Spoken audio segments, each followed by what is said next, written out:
Assalamualaikum warahmatullahi wabarakatuh. Kami dari kelompok 5, kelas GLA akan mempresentasikan mengenai Gunung Galunggung. Berikutnya merupakan anggota kelompok kami yang terdiri dari Romzi Zakiyafah, Nilu Pramedita, Salsabila Amalia, Febri Sela Hafiz, Bramalino, saya sendiri Brenda Furi Arifin, dan Dionisius.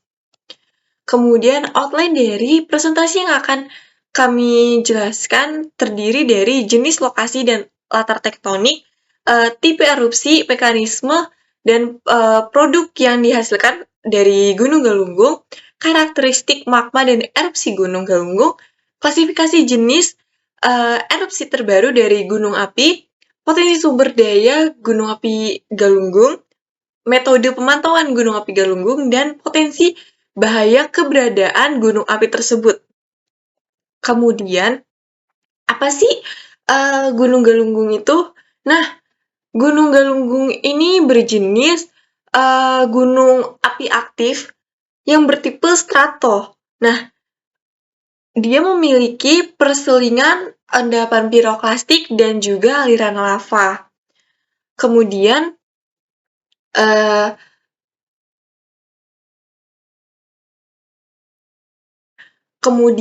jenis ini terjadi karena adanya letusan dan lelehan atau eksplosif yang terjadi secara terus-menerus atau saling bergantian sehingga gunung ini membentuk suatu kerucut di lerengnya yang berlapis-lapis akibat letusan sebelumnya.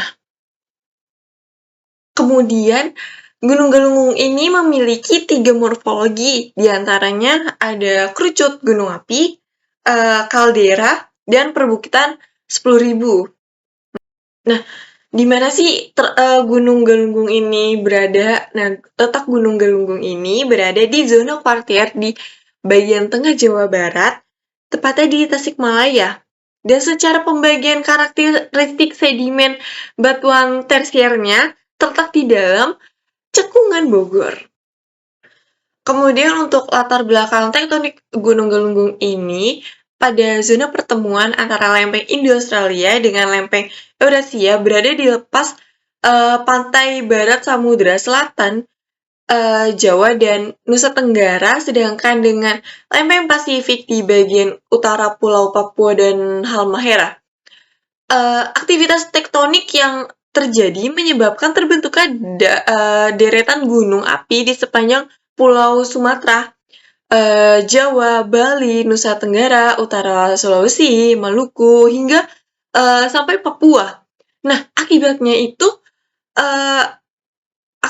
dari pertemuan tegas antara lempeng tersebut membuat keretakan di beberapa bagian kerak bumi yang menyebabkan magma tersebut bergerak ke permukaan bumi yang menjadikan awal terbentuknya suatu gunung berapi.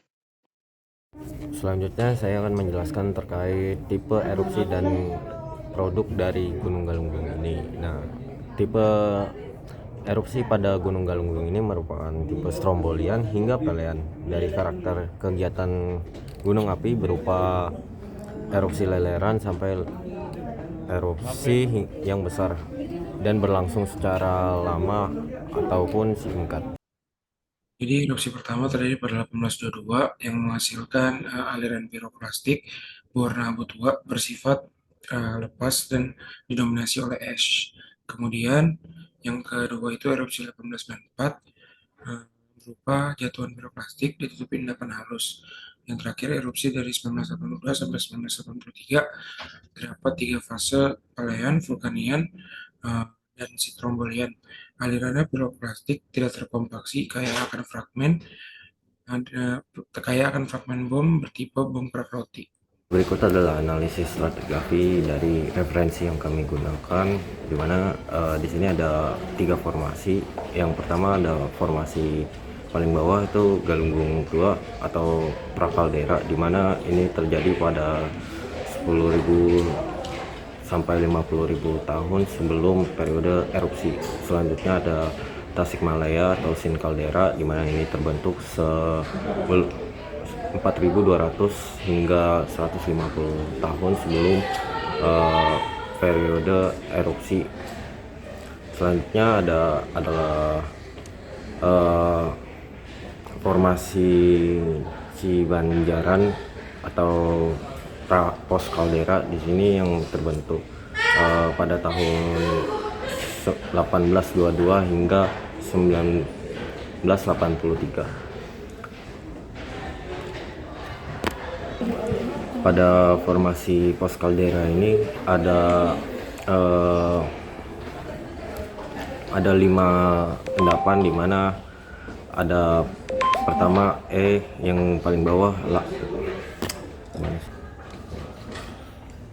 pada formasi Cibanjaran ini atau pos kaldera memiliki 5 endapan, di mana endapan paling bawah itu ada produk erupsi pada tahun 1822 dan 1894. Terus ada endapan di atas produk erupsi yaitu kubah lava pada tahun 1918. Selanjutnya ada jatuhan piroklastik pada 1982 hingga 83.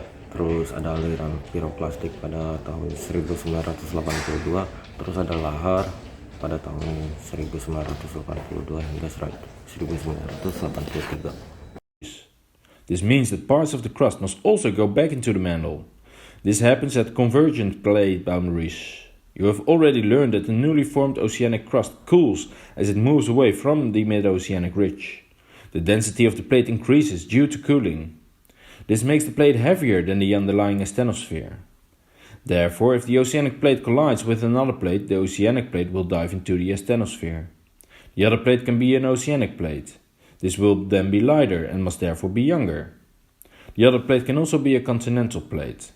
You have already learned that a continental plate is always made of lighter material than an oceanic plate, and the continental plate will therefore not dive into the heavier asthenosphere. The diving down of the old heavy oceanic plate is called subduction. On the border between the upper plate and the underlying oceanic plate, a deep area is created in the sea. This deep part in the sea is called a deep sea trench, or simply trench. Along the entire plate boundary where there is subduction, there is a very long trench. Subsequently, the diving plate dives further into the asthenosphere. The older the plate, the heavier and the steeper the plate sinks into the asthenosphere.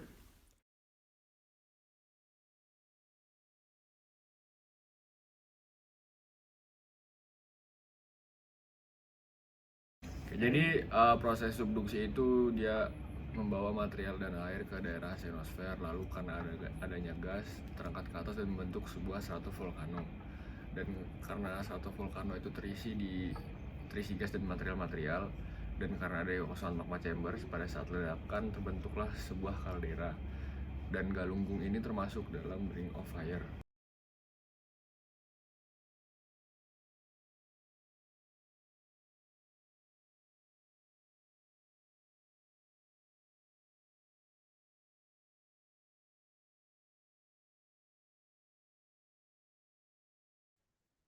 Oke, baik. Selanjutnya, saya akan menjelaskan analisis potensi bahaya Gunung Galunggung. Dalam peta kawasan rawan bencana Gunung Galunggung dibagi menjadi 3 tingkatan. Yang pertama itu kawasan rawan bencana 3, yang kedua kawasan rawan bencana 2, dan yang terakhir merupakan kawasan rawan bencana 1. Berdasarkan karakteristik jenis potensi bahaya dan kondisi morfologis panjang daerah sebarannya, itu dibagi menjadi 4 tingkatan. Yang pertama itu ada potensi bahaya kuat, di mana terdiri atas awan panas kuat dan jatuhan piroklastik yang kuat. Yang kedua, adanya potensi bahaya sedang yang terdiri dari awan panas sedang dan lahar yang kuat. Yang ketiga itu potensi bahaya rendah, terdiri atas awan panas, rendah, dan lahar yang sedang. Yang terakhir merupakan potensi bahaya sangat rendah, di mana terdiri dari awan panas yang rendah, jatuhan piroklastik yang rendah, dan lahar rendah hingga lahar yang sangat rendah. Selanjutnya itu merupakan peta kawasan bahaya Gunung Galunggung. Nah, setelah kita mengetahui analisis potensi bahaya pada Gunung Galunggung, Selanjutnya kita mengetahui sumber daya apa aja sih yang ada di Gunung Galunggung. Nah, sumber daya yang dapat dimanfaatkan itu ada dua, berupa sumber daya lingkungan dan sumber daya bahan galian industri. Untuk sumber daya lingkungan itu berupa potensi wisata gunung api, seperti danau kawah, mata air panas Cipanas, sarana pemandian, hingga rekreasi. Untuk yang sumber daya bahan galian itu berupa batu belah dan pasir yang berasal dari endapan lahar dan awan panas. Nah, kita bisa lihat pada sisi kiri itu merupakan potensi wisata Gunung Api Galunggung, yaitu Danau Kawah. Baik, selanjutnya adalah metode pemantauan Gunung Api Galunggung, di mana ada beberapa metode pemantauan yang digunakan. Yang pertama itu ada metode seismik dengan menggunakan alat bantu seismograf. Peningkatan aktivitas seismik ini akan dipengaruhi oleh magma yang naik ke permukaan, di mana batuan akan menerima tekanan dan lama-kelamaan apabila batuan sudah tidak mampu lagi menerima tekanan, maka akan timbul keretakan yang pada akhirnya akan memicu terjadinya letusan gunung api karena adanya seperti gempa bumi. Selain itu, ada juga pemantauan secara langsung, yaitu kegiatan lapangan untuk mengukur temperatur air danau kawah dan juga solfaltara, serta pengamatan perkembangan dari kerucut sinder. Selanjutnya terdapat juga pemantauan deformasi dengan metode ungkitan atau dry tilt dan pengukuran jarak secara electronic distance measurement. Nah, pemantauan deformasi ini dilakukan dengan bantuan teknologi GPS dan dilakukan secara episodik. Jadi dalam pengamatan ini itu ditentukan koordinat beberapa titik GPS-nya, dipasang di gunung berapi dan ditentukan secara akurat dengan metode survei GPS. Jadi dengan dilakukan secara episodik tersebut, dari beberapa koordinat itu akan dianalisis untuk menentukan karakteristik deformasi dari gunung api. Baik, selanjutnya untuk karakteristik magma pada Gunung Galunggung. Yang pertama, magma pada Gunung Galunggung merupakan magma yang tergolong dalam magma andesitik, yaitu kaya akan silika. Selanjutnya, magma pada Gunung Galunggung mengandung gas-gas vulkanik seperti H2O, SO2, dan CO2. Kandungan ini mempengaruhi sifat letusan gunung api dan membentuk kolom abu vulkanik yang tinggi. Kemudian yang terakhir, viskositasnya tinggi.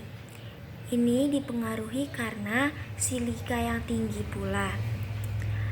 Kekentalan magma mempengaruhi aliran magma dan menyebabkan letusan yang eksplosif. Selanjutnya, karakteristik erupsi pada tahun 1982 hingga 1983 pada Gunung Galunggung. Yang pertama, ada tipe erupsi pelean yang terjadi selama 3 minggu. Pada erupsi ini menghasilkan awan panas, abu dan gas, hujan batu. Untuk ketinggian abu erupsinya mencapai 12 km.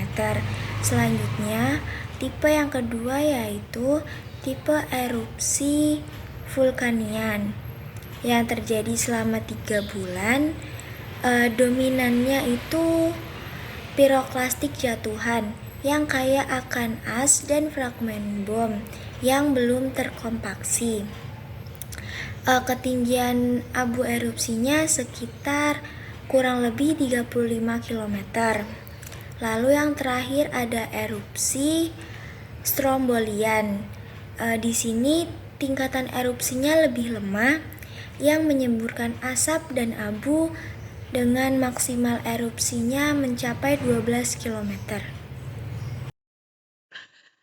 Baik, berikutnya merupakan referensi yang kami gunakan sebagai bahan acuan untuk membuat presentasi kali ini. Nah, kemudian berikut merupakan distribusi kelompok anggota kelompok 5 sebagai berikut. Baik, sekian terima kasih dari kelompok kami. Mohon maaf apabila ada salah kata. Wabillahi taufiq wal hidayah. Wassalamualaikum warahmatullahi wabarakatuh.